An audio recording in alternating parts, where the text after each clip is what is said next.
Today we're going to talk about the USS Constitution. The U.S. Constitution has a rich history in our country. We were a young country. George Washington was president, and he commissioned it with the Naval Act of 1794. And it was built in Boston. Here are some models. One of the most modeled wooden models.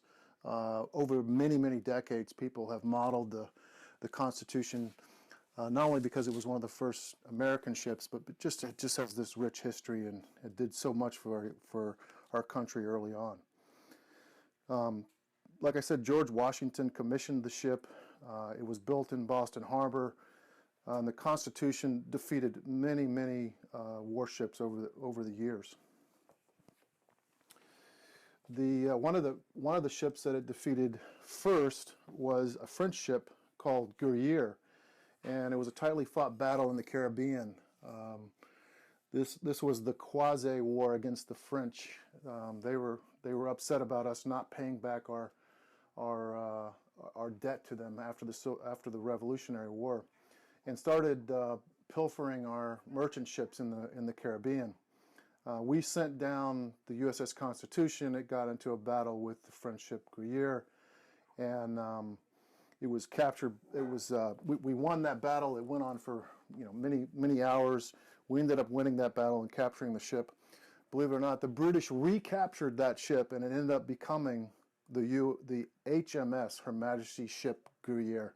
So that ship also had a great history. But this battle gave the Constitution, the USS Constitution, the nickname Old Ironside, because they found a 24-pound cannonball in the hull of the ship, and it had not penetrated. It was able to absorb, massive amounts of barrage, and it became very famous. When it went back to Boston, the word got out about the victory. Of course, the country had just come through the Revolutionary War and had a lot of struggles going on in a young country. So this was a great victory for the country to hear about the USS Constitution beating the French.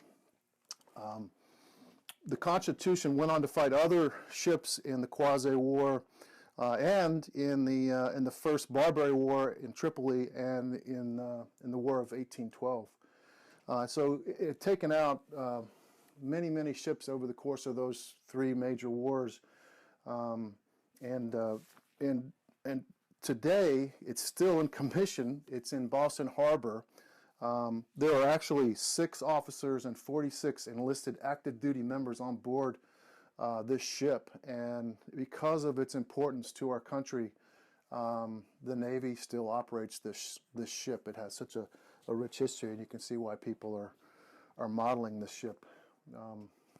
It became a stamp in 1947, and of course a big deal there. Our mother company, Scientific Models, has created numerous USS Constitution versions over many decades, and it's a very important kit to us. And Micromark today also sells 3 versions of the USS Constitution. Again, this ship has been very important to Scientific Models and Micromark, and very important to our country. And what's the neat thing about Micromark is that we're the small tool specialists, and of course we carry all of the tools necessary for plastic and wooden ship modeling. Anything you can think of that you would need in terms of supplies and tools, specialty tools, we carry. So the USS Constitution is our feature today, and what a great history it has.